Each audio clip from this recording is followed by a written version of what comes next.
Apple is taking a stand against Russia in response to the escalating war in Ukraine. The company paused product sales across the country and removed Russian state media outlets from the App Store. Apple has also disabled traffic and live incident maps in Ukraine as a safety measure for citizens.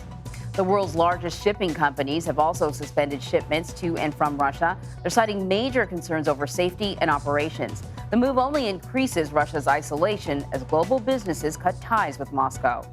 And Russian oligarchs are feeling the sting of sanctions from around the world, with some calling for peace in Ukraine. Catherine Herridge has more on how the country's wealthiest are trying to shield their assets. The wealthiest Russian money, including Vladimir Putin's, has pushed out to sea. Data from marine traffic shows oligarch yachts on the move, including aluminum magnate Oleg Deripaska's $65 million Clio and oil executive Vijay Alexarov's $80 million Galactica Supernova. No self-respecting oligarch exists without a super yacht. What we're seeing now is hightailing it on the high seas. The Biden administration created a task force to go after the oligarchs' yachts, their luxury apartments, their money, and their ability to send their kids to fancy college in the West. Financier and anti-corruption advocate Bill Browder says the goal is to get oligarchs to pressure Putin to stop the war. We're not ready to engage in military warfare. And so there's an expression, we should fight them in the banks if we can't fight them with tanks. And cracks are appearing. Oligarch Mikhail Friedman founded one of Russia's largest private banks. So I do not believe that war could be a solution. And in his London newspaper, one oligarch's son, Yevgeny Lebedev, pleaded with the Russian president to, quote, save the world from annihilation. The financial pressure is really about undermining support for Vladimir Putin. Absolutely. Among rank-and-file Russians as well as the oligarchs who help control the economy. Even before Russia invaded Ukraine, this $100 million yacht, believed to be Putin's, left a German port for safer Russian waters. He's a former KGB agent, and he has worked his entire career to appear on the surface to be the common man, when below the surface, it's apparent that he has significant wealth stored. So here to discuss this is Greg Miller. He's an investigative foreign correspondent for The Washington Post. So glad you're here.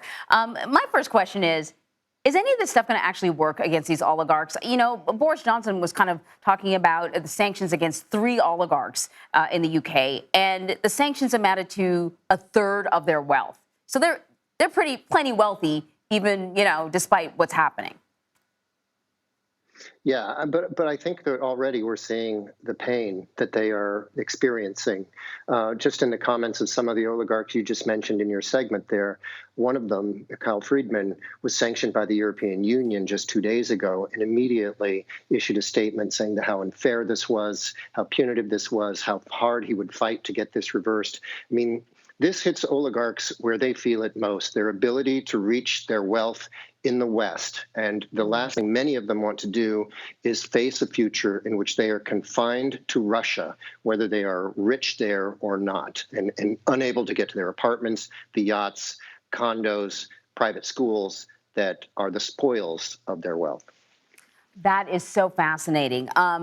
So beyond that, though, if this war continues, which it looks like it's not letting up anytime soon, do we expect the criticism that we're hearing from these oligarchs, which is very, very faint, do we expect it to get louder, or is there just too much at stake? Is there more at stake going against Putin than there is, risking the sanctions?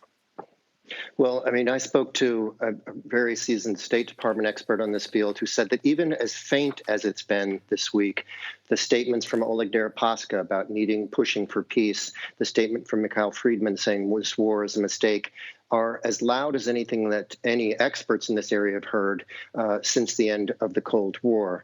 So I think that these are substantial and significant signals. But you're right, they're very faint at this point, and it's hard to see yet whether this turns into a groundswell of opposition that threatens Putin.